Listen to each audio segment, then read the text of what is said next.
Good evening everyone. শতাব্দীর কিচেনে আপনাদের সবাইকে স্বাগত জানাই। আজকের রেসিপি তেলাপিয়া মাছের তেল ঝাল। খুবই সহজে এই সুস্বাদু রেসিপিটি বানিয়ে ফেলা যায় এবং রেসিপিটি গরম ভাতের সাথে অসাধারণ লাগে খেতে। অবশ্যই ট্রাই করবেন। তাহলে চলুন শুরু করা যাক আজকের এই সহজ এবং সুস্বাদু রেসিপি। তেলাপিয়া মাছের তেল ঝাল বানানোর জন্য আমি এখানে 3 পিস তেলাপিয়া মাছ নিয়ে নিয়েছি। এবার পরিমাণ মতো লবণ দিয়ে দেব আর কিছুটা হলুদ দিয়ে দেব, প্রায় হাফ চামচ। লবণ আর হলুদ দিয়ে মাছগুলোকে ম্যারিনেট করে 10 থেকে 15 মিনিট ম্যারিনেশনে রেখে দেব। মাছগুলো খুব ভালোভাবে ম্যারিনেট করে নিয়েছি। এবার একটা মশলা রেডি করে নেব। মশলার জন্য নিয়ে নিয়েছি একটা মিক্সিং বোল। বোলের মধ্যে দিয়ে দেব 2 চামচ পোস্ত আর দিয়ে দেব 2 চামচ সর্ষে। এখানে অবশ্যই কালো সর্ষে ব্যবহার করবেন, তাতে করে টেস্ট কিন্তু খুব ভালো আসবে। এবার দিয়ে দেব 2টো কাঁচা লঙ্কা আর দিয়ে দেব খুব সামান্য লবণ। এবার অল্প জল দিয়ে দেব। এইভাবে অল্প অল্প জল দিয়ে একটা স্মুথ পেস্ট রেডি করে নেব।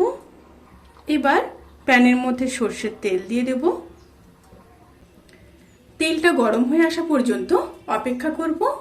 তেলটা গরম হয়ে গেছে, এবার মাছগুলোকে ভেজে নেব।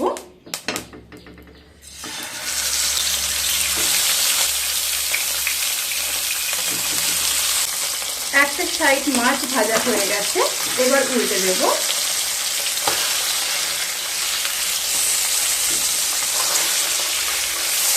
দুটো সাইড মাছ খুব ভালোভাবে ভেজে নেব। দুটো সাইড মাছ খুব ভালো মতো ভাজা হয়ে গেছে, এবার মাছগুলোকে তুলে নেব।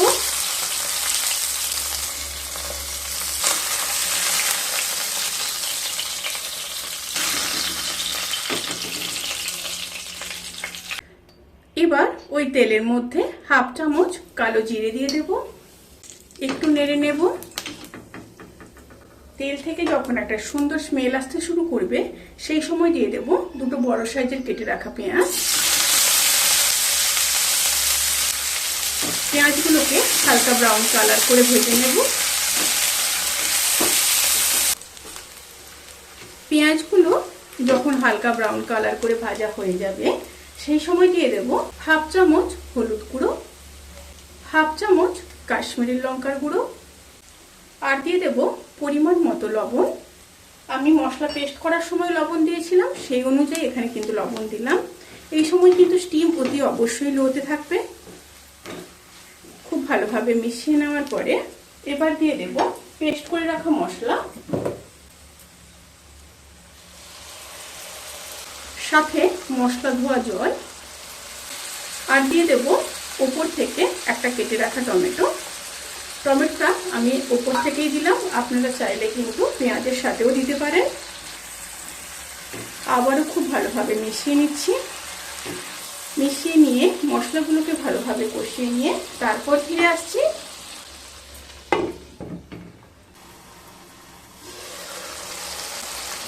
মশলাগুলো খুব ভালোভাবে কষানো হয়ে গেছে, এবার পরিমাণ মতো জল দিয়ে দেব। এই রেসিপির ক্ষেত্রে কিন্তু বেশি জল ব্যবহার করা যাবে না, মাখো মাখোই হবে।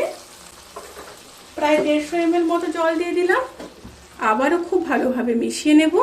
এবার দিয়ে দেব 2টো চেরা কাঁচা লঙ্কা। ঝোলটা ফুটে আসা পর্যন্ত অপেক্ষা করব।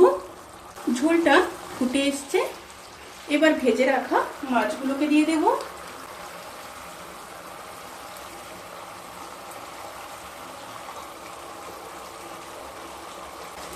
এবার মাছগুলোকে উল্টে দেব।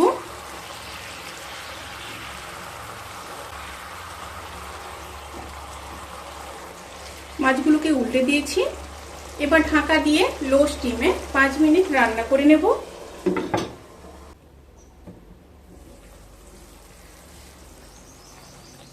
রান্নাটি প্রায় হয়ে এসছে, এবার ওপর থেকে কিছুটা ধনেপাতা দিয়ে দেব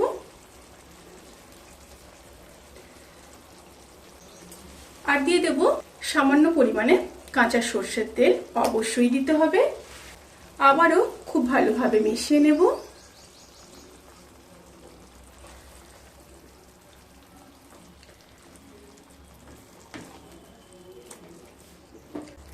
ভালোভাবে মিশিয়ে নিয়েছি। এবার গ্যাসের ফ্লেমটাকে অফ করে দেব। অফ করে দিয়ে ঢাকা দিয়ে 10 থেকে 15 মিনিট স্ট্যান্ডিং টাইমে রেখে তারপর কিন্তু গরম ভাতের সাথে সার্ভ করব। রেসিপিটি কেমন লাগলো প্লিজ কমেন্ট করে জানাতে কিন্তু ভুলবেন না। যদি ভালো লেগে থাকে তাহলে সাবস্ক্রাইব করে পাশে থাকা বেল আইকন প্রেস করে নোটিফিকেশান অল করে রাখবেন। তাতে করে আমি যত রেসিপি দেব সমস্ত লিঙ্ক আপনাদের কাছে পৌঁছে যাবে। আপনারা সবাই ভালো থাকবেন, সুস্থ থাকবেন, সাবধানে থাকবেন। আজকের মতো এই পর্যন্ত। পরের ভিডিওর জন্য অপেক্ষা করুন। টাটা।